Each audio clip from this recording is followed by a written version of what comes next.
بسم اللہ الرحمن الرحیم۔ شادی کے بعد میرے ہاں 4 بیٹیاں پیدا ہوئیں۔ جب 5ویں بار حمل ٹھہرا تو میری ساس بولی، اس بار اگر بیٹی پیدا کی تو تجھے گھر سے نکال دیں گے۔ میں ہر وقت پریشان رہتی اور دن رات دعا کرتی کہ بیٹا پیدا ہو۔ ایک دن نوکر بولا، یہی جی روز کچا انڈا کھاؤ، شرطاً بیٹا پیدا ہوگا۔ میں روز ایک کچا انڈا کھا کر سونے لگی، مگر جب ڈلیوری کے وقت بچہ پیدا ہوا تو میرے قدموں تلے سے زمین نکل گئی، کیونکہ وہاں تو نوکر کا۔ میرا نام سائرہ ہے۔ میری شادی کو 5 سال ہو گئے تھے۔ میری شادی ایک بہت ہی امیر خاندان میں ہوئی تھی۔ میرے ماں باپ نے بھی نہ اس خاندان کو لوگوں کو دیکھا اور نہ ہی کسی اور سے بات کی، بس اس بات پر خوش ہو گئے کہ بہت بڑا گھر ہے اور اکلوتا بیٹا ہے۔ جہاں اکلوتے بیٹے ہوں وہاں ساری ذمہ داری بہو پر عائد ہو جاتی ہے۔ اس گھر میں کسی چیز کی کمی نہیں تھی، لیکن ایک چیز نے جینا حرام کر رکھا تھا، وہ یہ کہ میں نے اس گھر کا وارث پیدا کرنا تھا۔ خیر سے مجھے شادی کے پہلے سال ہی حمل ہو گیا۔ میں بہت زیادہ خوش تھی، لیکن یہ ہمارے معاشرے کا المیہ ہے کہ عورت سے امیدیں کبھی ختم نہیں ہوتی۔ پہلے اچھی پڑھائی کرے، پھر اچھی شکل و صورت کی بن کر رہے، اس کے بعد پوچھا جاتا ہے کہ اس کی شادی ہوگی یا نہیں۔ شادی ہو گئی تو ماں بنی ہے یا نہیں، اگر ماں بنی ہے تو بیٹے کی ماں بنی ہے یا بیٹی کی، اور اگر بیٹی ہوئی ہے تو بیٹا کیوں نہیں ہوا۔ عورت کی ساری زندگی یہی سب کرتے اور سنتے گزر جاتی ہے۔ مجھے بھی اللہ نے بیٹی سے نوازا۔ میں بہت خوش تھی، کیونکہ ایسے لوگ بھی تھے جن کی شادی کو 10 سال کے بعد اولاد نہیں ہوئی، لیکن میری ساس اور شوہر بالکل خوش معلوم نہ ہو رہے تھے۔ پھر بھی انہوں نے اپنی ناراضگی کا اظہار نہیں کیا، لیکن جانے قسمت نے میرے لیے کیا سوچ رکھا تھا۔ میرے گھر میں ایک ایک کر کے 4 بیٹیاں پیدا ہوئیں۔ اس گھر کو ایک حویلی کہنا زیادہ مناسب ہوگا۔ اس حویلی کا ایک نوکر بھی تھا جسے سب اکرم کہا کرتے تھے۔ ایک وہی تھا اس گھر میں جو میرا درد سمجھتا تھا اور کہتا تھا، اللہ نے تو آپ کے گھر میں رحمت دی ہے۔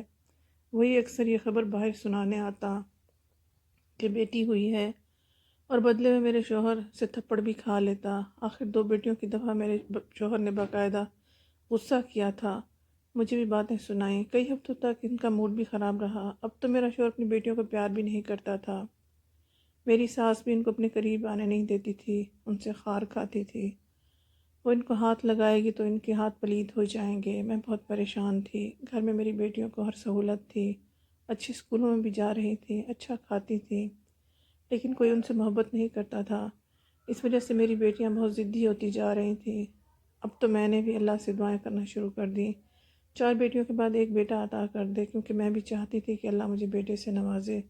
لیکن چوتھی بیٹی کے بعد 2 سال گزر جانے کے باوجود مجھے حمل نہیں ہو رہا تھا۔ ایک تو یہ کہ 4 بیٹیوں کی ماں تھی، اور اب حمل نہ ہونا مجھے مزید باتیں سننی پڑ رہی تھیں۔ میں بہت پریشان رہتی تھی۔ جب انسان پریشان ہوتا ہے تو اسے جو بھی ملتا ہے وہ اپنے دل کی بات کہہ دیتا ہے۔ اس طرح میں نے نوکر اکرم سے اپنے دل کی بات کہہ دی۔ آج کل پریشان ہوں، بس یوں سمجھے میں نے اکرم کو اپنے بارے میں سب کچھ بتا دیا تھا کہ مجھے کیا اچھا لگتا ہے، کیا برا لگتا ہے، کیوں پریشان رہتی ہوں، لیکن اکرم نے مجھے اپنے بارے میں کچھ بھی نہیں بتایا۔ ویسے بھی مجھے جاننے کا شوق نہیں تھا۔ وہ ایک بے ضرر سا انسان تھا، عمر میں مجھ سے چھوٹا تھا، گھر اور خاندان کا بہت پرانا وفادار نوکر تھا۔ اس کے باپ دادا بھی یہیں نوکر کے طور پر کام کرتے تھے۔ میں نے دن رات دعائیں کی، منت مانی، پھر اللہ نے مجھ پر کرم کیا، 5ویں دفعہ حمل ٹھہر گیا۔ میں بہت خوش ہوئی۔ میں اس بات پر خوش تھی کہ اللہ نے مجھے امید سے کر دیا ہے، تو اگر ایسا نہ ہوتا تو بہت برا ہو جاتا۔ میں جب بھی امید سے ہوتی تھی، میرے حمل کے 9 ماہ بعد میرا شوہر، میری ساس میرے ساتھ رہتے، آرام سے پیش آتے۔ ان کو امید ہوتی تھی کہ سب خیر ہوگی اور اللہ ہم کو بیٹے سے نوازے گا۔ وہ بیٹا بیٹی کی چال میں ایسے پھنسے تھے کہ وہ ڈاکٹر سے پتہ بھی نہ کرواتے تھے کہ ان کے یہاں بیٹا آنے والا ہے یا بیٹی۔ وہ کہتے تھے عین وقت پر ہی پتہ چلے گا، شاید اس کے پیچھے بھی کوئی ڈر تھا۔ ایک دن میں اپنے کمرے میں بیٹھی تھی کہ میری ساس میرے کمرے میں آئی۔ پہلے مجھ سے میری صحت دریافت کی اور پھر کہا، دیکھو اگر اس دفعہ تمہارے ہاں بیٹا نہ ہوا تو ہمیں کچھ ایسا کرنا پڑ جائے گا جس کی تم کو ہم سے امید نہیں ہوگی۔ میں نے پوچھا کہ یہ کیا کہہ رہی ہیں، کیا کریں گی آپ؟ میری ساس نے کہا، ہم تمہیں اس گھر سے نکال دیں گے۔ میں بہت پریشان ہو گئی اور میری آنکھوں سے آنسو جاری ہو گئے۔ میں نے کہا، میں اس گھر کے علاوہ کہیں نہیں جاؤں گی۔ میرا کون ہے؟ میرے ماں باپ تو اس دنیا میں نہیں رہے، بہن بھائی بھی کوئی نہیں ہے۔ اگر آپ مجھے نکال دیں گے تو میں اپنی بیٹیوں کو لے کر کہاں جاؤں گی؟ میری ساس نے کہا، یہ ہمارا مسئلہ نہیں ہے، اس لیے دعا کرو کہ تمہارے ہاں بیٹا پیدا ہو۔ اگر تمہارے ہاں بیٹا پیدا ہوا تو تم اس حویلی کی ملکہ بن کر راج کرو گی، میں تمہیں بہت زیادہ خوش رکھوں گی، تمہاری بیٹیاں اور تم جو چاہو گی تمہارے سامنے حاضر کر دیا جائے گا۔ اگر تمہارے ہاں بیٹا پیدا نہ ہوا تو تم پھر سمجھو تمہیں آسمان سے اٹھا کر زمین پر پھینک دیا جائے گا، میں اپنے بیٹے کی دوسری شادی کروں گی، میں بالکل حق پر ہوں، میں نے تمہیں 5 موقع دیے، اگر 5 موقعوں میں سے ایک تم ہمیں اولاد نرینہ نہ دے سکی تو اس میں تمہاری غلطی ہے، ہم لوگ حق پہ ہیں۔ میری ساس کی زبان پر جو آیا انہوں نے مجھے سنا ڈالا، یہاں تک کہ یہ بھی کہہ دیا کہ بیٹا نہ ہوا تو اس دن اپنی 5ویں بیٹی کو ساتھ لے کر ادھر نہیں آنا، یہاں سے چلی جانا۔ میں حیران رہ گئی، اس قدر ظالم کیسے ہو سکتی ہیں؟ اچھی تو یہ میرے ساتھ کبھی نہیں تھی، لیکن اتنا ظلم میرے ساتھ یہ کیسے کر سکتے تھے؟ اکرم کو کچھ دیر پہلے میں نے جوس بنانے کا کہا، وہ دینے شاید کمرے میں آ رہا تھا، میری ساس کی باتیں سن لی، مجھے روتے ہوئے بھی دیکھ لیا۔ جب وہ کمرے میں آیا تو میرے آنسو اس قدر بہہ رہے تھے کہ اس کو روک نہ سکی۔ اکرم نے جوس ایک طرف رکھا، ہاتھ باندھے کھڑا ہو گیا، اس نے سر جھکا لیا، میں نے اپنے آنسو صاف کیے، اس نے کہا بی بی میں نے سب سن لیا ہے، یہ بڑے ظالم لوگ ہیں، ان کے باپ دادا بھی ایسے تھے، ان کے خاندان کو کوئی بد دعا ہے، کئی سالوں سے ان کے خاندان میں بیٹا پیدا نہیں ہوتے، بڑے صاحب بھی بڑی بیٹی کی شادی کے 10 سال بعد پیدا ہوئے تھے۔ میں حیران ہو گئی، میری ساس 10 سال تک اولاد نہ پیدا کر سکی، ان کو کیا محسوس ہوگا؟ وہی جو اب مجھے محسوس ہو رہا ہے۔ پھر کیا وہ میرا دکھ نہیں سمجھ سکتی؟ اور میں نے اس گھر کو اولاد دی تھی، ایسا تو نہیں تھا، میں بالکل بانجھ تھی۔ میں آپ کو ایک ترکیب بتاتا ہوں، ایک بڑا پرانا نسخہ ہے، ہمارے بڑوں کا، پیروں کا، سب اس پر بھروسہ کرتے ہیں۔ زیادہ کچھ نہیں ہے، صرف ایک رات کو سوتے ہوئے ایک کچا انڈا آپ نے کھا لینا ہے۔ میں شرط لگا کر کہتا ہوں آپ کے ہاں بیٹا ہی پیدا ہوگا۔ میں نے اکرم کو کہا تم یہ کیسی باتیں کر رہے ہو، اس طرح بیٹا کیسے پیدا ہو سکتا ہے؟ اکرم نے کہا بی بی جہاں اتنا کچھ کر لیا وہاں یہ بھی کر کے دیکھ لیں، اگر بیٹا پیدا نہ ہوا تو میرا نام بدل دیجیے گا۔ امیر لوگوں میں ایک بڑی خامی ہوتی ہے کہ جب وہ پریشان ہوتے ہیں تو اپنے ان پڑھ اور ناسمجھ نوکروں کے مشورے میں بھی آ جاتے ہیں، یہ نہیں سوچتے کہ جو مشورہ دے رہے ہیں ان کے پیچھے کوئی منطق ہے بھی یا نہیں۔ میں نے بھی اکرم کی بات مان لی اور اسے کہا کہ روز رات کو کچا انڈا پی کر سویا کروں گی، اگر میں کسی دن بھول جاؤں تو تم میرے لیے انڈا لے کر آ جانا۔ اکرم نے کہا میں یہ کام اپنی ذمہ داری سمجھ کر کروں گا، مجھے یقین ہے اس دفعہ آپ بیٹے کو ضرور جنم دیں گی، پھر آپ اسے حویلی پر راج کریں گی، مجھے بھی آپ کی خدمت کر کے بہت خوشی ہوگی، بہت سالوں بعد اس حویلی کو کوئی اچھی مالکن ملی ہے۔ جیسا اکرم نے کہا تھا میں نے روز رات کو کچا انڈا پینا شروع کر دیا، پہلے تو مجھے بہت عجیب لگا، لیکن میں نے کوئی پرواہ نہیں کی، اس کا ذائقہ کیسا تھا، کیا عجیب کام کرتا تھا، مجھے کسی طرح بیٹے کی ماں بننا تھا، یہی میرا مقصد حیات بن گیا تھا۔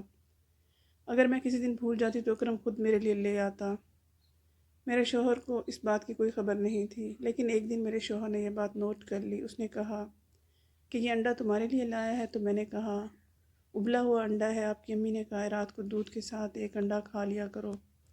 میرا شوہر ہنسا اور کہنے لگا ساتھ یہ بھی دعا کیا کرو کہ تمہارے ہاں بیٹا پیدا ہو، ورنہ کھانا پینا تمہارا کسی کام کا نہیں ہوگا۔ کبھی بھی مجھے یہ سوچ کر بہت تکلیف ہوتی، میرا شوہر بھی میرا ساتھ نہیں دیتا تھا، میرے لیے کچھ نہیں کر سکتا، لیکن کم سے کم مجھے تسلی دے دیتا، اگر مجھے اس کا تھوڑا سا ساتھ مل جاتا تو شاید سکون مل جاتا۔ لیکن اب سچ تو یہ تھا کہ میری کسی اور چیز کی امید بھی نہیں تھی مجھے، اس نے مجھے اپنی ہمسفر نہیں سمجھا، اس نے مجھے بچہ پیدا کرنے والی مشین سمجھا تھا، اسے مجھ سے بیٹا چاہیے تھا، اور میں نے دعا کی اس دفعہ مجھے بیٹا ہی پیدا ہو جس کو میں اب اس کے حوالے کر کے یہ کہہ سکوں کہ جو تمہیں چاہیے تھا وہ تمہیں مل گیا، لیکن مجھے تم سے کوئی سروکار نہیں ہے،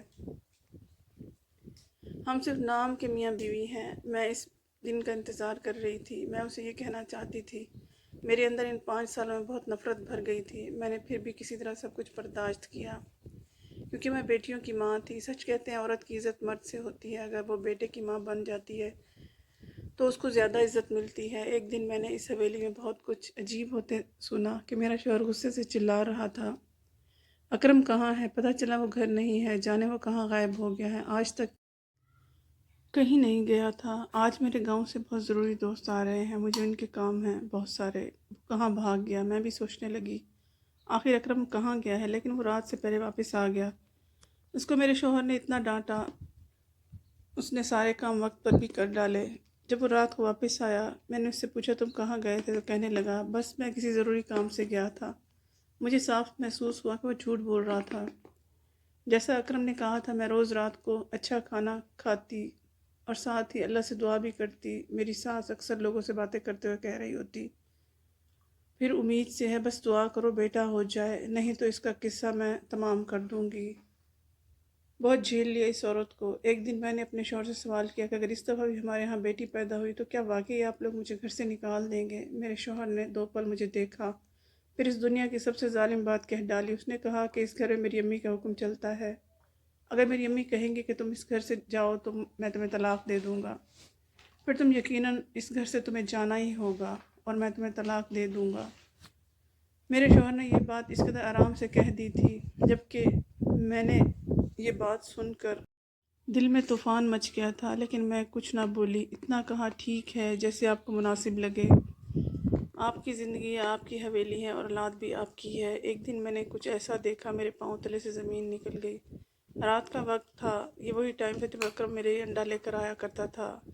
مجھے بہت زیادہ نیند آ رہی تھی، میں بار بار گھڑی کی طرف دیکھتی، لیکن وقت گزر نہیں رہا تھا، اکرم بھی نہیں آ رہا تھا۔ میں نے سوچا خود ہی چل کر دیکھتی ہوں وہ کیا کر رہا ہے، اگر کہیں نہیں ہے تو خود ہی کچن میں کھڑے ہو کر اپنا کام کر کے واپس آ جاؤں گی۔ میں جانے لگی، میرے شوہر نے مجھ سے پوچھا، اس وقت کہاں جا رہی ہو؟ میں نے کہا، میں ذرا ٹہلنے جا رہی ہوں، میری ٹانگوں میں درد ہے، تھوڑا چلوں گی تو آرام ملے گا۔ اس نے کہا، ٹھیک ہے جاؤ، اور خود کوئی کتاب پڑھنے میں مصروف بیٹھا تھا۔ جب میں کچن کی طرف آئی تو کچن کی کھڑکی سے میں نے ایک منظر دیکھا، جس منظر کو دیکھ کر میرے قدموں تلے سے زمین نکل گئی۔ میں حیران ہو رہی تھی۔ سامنے ایک ٹرے رکھی تھی جس میں دودھ کا گلاس تھا اور اکرم کے ہاتھ میں انڈا تھا، جس انڈے پر وہ کچھ پڑھ کے پھونک رہا تھا۔ پھر اس انڈے کو اس نے ٹرے میں رکھا اور اسے اٹھا کر باہر آنے لگا۔ اس نے مجھے دیکھا اور ایسے چونکا جیسے کوئی چور پولیس کو دیکھ کر ڈر جاتا ہے۔ کہنے لگا، بی بی جی، آپ کمرے میں آ ہی رہا تھا میں، یہ لیں، آپ اس کو کھا لیں۔ میں نے کہا، یہ کیا کر رہے ہو تم؟ میں نے دیکھ لیا ہے، میں نے کوئی لحاظ رکھا۔ میں نے کہا کہ تم جو کر رہے تھے میں نے دیکھ لیا ہے۔ کیا کر رہے تھے تم جادو کر رہے تھے؟ تمہیں یہ کرنے کی کیا ضرورت ہے؟ کس نے کہا یہ کرنے کے لیے؟ میری ساس نے تمہیں تو نہیں کہا، وہ جان بوجھ کر مجھ پر ایسا عمل کرواتی ہے جس سے بیٹی پیدا ہوتی ہے تاکہ مجھے اس گھر سے نکال دیا جائے اور اپنے بیٹے کی دوسری شادی کر اپنی بھانجی سے کروا سکے۔ تم تو خاندان کے پرانے نوکر ہو، ضرور ان لوگوں کے ساتھ ملے ہوئے ہو۔ اس حویلی میں تو جانے کتنی آتی کتنی جاتی ہوں گی، میں بھی اس گھر کی عورت ہوں۔ میں نے آج کل نہیں، جو جیے یا مرے کسی کو کوئی فرق نہیں پڑتا، میرے شوہر کو مجھ سے کوئی فرق نہیں پڑتا، پھر ایک نوکر میرے لیے اتنا پرخلوص کیسے ہو سکتا ہے؟ میں اتنی پاگل تھی کہ تمہاری باتوں میں آ گئی، میرے منہ میں جو آیا میں بولتی چلی گئی۔ میں غدار نہیں ہوں، وہ ہاتھ جوڑ کر کہہ رہا تھا، لیکن مجھے کوئی فرق نہیں پڑ رہا تھا۔ میں نے ٹرے کو ہاتھ سے پیچھے کر دیا، شور سے میرا شوہر بھی سیڑھیوں تک آ گیا۔ میں نے اپنے شوہر کو کہنے لگی کہ اس شخص کو اس گھر سے نکال دو۔ اچانک میرے پیٹ میں بہت درد ہوا، میں لڑکھڑا گئی۔ میرا شوہر میری طرف بڑھا، دائی کو بلایا۔ میری ابھی تک ساری ڈیلیوری گھر پر ہوئی تھی، لیکن اس دفعہ میری حالت بہت خراب تھی۔ انہوں نے کہا، یہ میرے بس کا کیس نہیں، اس کی طبیعت بہت خراب ہے، یہ مر جائے گی، اس کو ہسپتال لے جاتے ہیں۔ میرا شوہر اس سب کے بہت خلاف تھا، لیکن میری جان پر بنی ہوئی تھی۔ میرے شوہر نے اجازت دے دی، مجھے ہسپتال لے جایا گیا۔ جب ڈیلیوری کا وقت آیا میں نے اپنی اولاد کو دیکھا تو میرے قدموں تلے سے زمین نکل گئی، کیونکہ وہ بھی ایک بیٹی تھی۔ میں بری طرح پھوٹ پھوٹ کر رونے لگی۔ ڈاکٹر حیران رہ گئی جب اچانک وہاں ایک عورت آئی اور اس نے میری بیٹی کو اٹھا کر وہاں پر اپنا بیٹا رکھ دیا۔ میں حیران رہ گئی کیونکہ میں نے اس عورت کو پہلے کبھی نہیں دیکھا تھا۔ اس عورت نے کہا، میں اکرم کی بیوی ہوں، اور جب آپ کو اللہ نے امید دی تھی ان دنوں میں بھی امید سے تھی۔ میرے 4 بچے ہیں، سارے کے سارے بیٹے ہیں۔ مجھے اللہ نے اس طرح بیٹی کی امید تھی، لیکن اللہ نے مجھے پھر سے بیٹے سے نواز دیا۔ لیکن مجھے اکرم نے ساری بات بتائی۔ اس نے کہا کہ ہمیں یہ بیٹا بڑی بیوی کو دینا ہوگا، اس نے سب کچھ پلان کیا تھا، یہ سب کچھ جانتا ہے، میں پہلے سے تیاری کر کے آئی ہوں۔ یہ بچہ 2 دن پہلے ہی پیدا ہوا، اس لیے بالکل پتہ نہیں چلے گا کہ یہ آپ کا بیٹا ہے یا میرا۔ اس نے اپنے بیٹے کو میری گود میں ڈال دیا۔ میں نے روتے ہوئے بمشکل ہاتھ جوڑے تو اس نے میرا ہاتھ پکڑ کر نیچے کر دیا۔ اس نے کہا، آپ ہاتھ نہیں جوڑے۔ میں تشکر سے رو رہی تھی، لیکن جب اس نے میری بیٹی کو اٹھایا تو میرا دل بیٹھ سا گیا۔ میں نے اس سے کہا تم مجھے اپنا بیٹا دینے کی ہمت کی ہے لیکن میری بیٹی کو مجھ سے دور لے جاؤ گی، میں یہ برداشت کیسے کروں گی؟ اس نے کہا کہ آپ فکر نہ کریں، میں آپ کی بیٹی کو اپنی اولاد کی طرح پالوں گی۔ وہ میری بیٹی کو اٹھا کر دروازے سے نکل گئی جہاں سے وہ آئی تھی۔ میں نے ڈاکٹر سے بھی بات کر لی، ڈاکٹر کو سمجھا دیا۔ ڈاکٹر نے کہا آج کل یہ ایسے لوگ اس دنیا میں نہیں ہوتے، اگر اس طرح آپ کا گھر بچتا ہے تو ہمیں بھی کوئی اعتراض نہیں۔ میں ڈاکٹر ہوں، میں روز اس طرح کے لوگوں کو دیکھتی ہوں۔ جب بیٹیاں پیدا ہوتی ہیں تو لوگ بری طرح رونا شروع کر دیتے ہیں، بلکہ ماتم کی طرح کرنا شروع کر دیتے ہیں۔ ایسا بالکل نہیں ہونا چاہیے۔ اکرم نے اپنا کام کر دیا، وہ واقعی ایک وفادار نوکر تھا۔ میرے شوہر اور ساس کو جب پتہ چلا میں نے بیٹے کو جنم دیا تو وہ بہت زیادہ خوش ہوئے۔ میری ساس نے کہا مجھے ملکہ کی طرح لے جایا گیا، پھر میری بات مانی گئی۔ میرا شوہر اپنے بیٹے کو پا کر بہت خوش تھا، میری بچیوں کو بھی محبت کرنے لگا تھا۔ آج میری طبیعت بہتر ہوئی، میں گھر آ گئی۔ میں نے آپ کا شکریہ ادا کیا، میں نے کہا مجھے معاف کر دو، میں نے انجانے میں کیا نہیں کیا۔ اس نے کہا کوئی بات نہیں، آپ کا حال سمجھتا ہوں، اس انڈے کا اس بات سے کوئی تعلق نہیں تھا، بس میں نے سوچ لیا تھا میں اپنی اولاد آپ کی جھولی میں ڈال دوں گا، لیکن یہ بات میں آپ سے پہلے کرتا، آپ تو جانتی ہیں آپ کیا سوچتی۔ مجھے بھی یہ امید تھی اللہ آپ کے بیٹے سے نوازے گا، لیکن جب میں پتہ چلا کہ بیٹی ہوگی تو میں نے اپنی بیوی کو فوراً سے بھیجا۔ میں شادی شدہ ہوں لیکن میں یہ بات کبھی بھی کسی کو نہیں بتاؤں گا۔ آپ کی بیٹی ہمارے گھر میں محفوظ ہے، ہمیں 4 بیٹوں کے بعد بیٹی ملی ہے، ظاہر ہے کہ وہ ہمارے گھر کی رانی بن کر رہے گی، آپ فکر نہ کریں، آپ سے ملوانے کے لیے لے آیا کروں گا۔ میری ساس اور شوہر کو جو چاہیے تھا وہ مل گیا تھا۔ میں اس گھر کی ملکہ تو تھی لیکن میرے تیور بدل گئے تھے، میں ان کو جو کہتی وہ کرتے تھے، ان کی ہر بات کا جواب دیتی تھی اور جب چپ کر کے سن لیتے تھے پھر قسمت نے بازی پلٹی۔ ایک دن میرے ساتھ بہت بڑا حادثہ ہو گیا، میری ساس اور شوہر گاڑی میں بیٹھ کر جا رہے تھے، ان کا ایکسیڈنٹ ہو گیا اور دونوں اس دنیا میں نہیں رہے۔ مجھے اپنے شوہر کے جانے کا افسوس ہوا، میں کئی مہینوں تک ان کا سوگ منایا۔ اب حویلی کی مالکن تھی، یہ ساری حویلی میری ہو چکی تھی۔ میں نے اکرم اور اس کی بیوی کو اور بچوں کو گاؤں سے بلوا لیا، اپنی بیٹی کو دیکھ کر بہت خوش ہوئی۔ میں نے ان کو اپنے گھر میں رہنے کے لیے کہا، آہستہ آہستہ ہم نے گاؤں کی ساری زمین اور حویلی بیچ دی، ہم شہر میں چلے گئے، شہر جا کر گھر بنا لیا۔ میں نے سب کو یہی کہہ دیا کہ اکرم میرا سگا بھائی ہے۔ وقت کے ساتھ ساتھ بچیاں اور اکرم کا بیٹا جوان ہو گیا، میں نے اس کی شادی اپنی بیٹی سے کر دی۔ اس طرح مجھے اپنی 5ویں بیٹی بھی واپس مل گئی۔ ساری دنیا یہی جانتی ہے کہ اکرم میرا بھائی ہے، فرض تو اس نے بھائیوں سے بھی بڑھ کر ادا کیا، نہ صرف میری مدد کی بلکہ ان بچوں کی پرورش کرنے میں بھی اس نے میری بہت مدد کی۔ اب ہم سارے اکرم کے بچے اور میرے بچے آپس میں ایک دوسرے کے ساتھ خوشی خوشی رہتے ہیں، ہم سب بہت خوش ہیں۔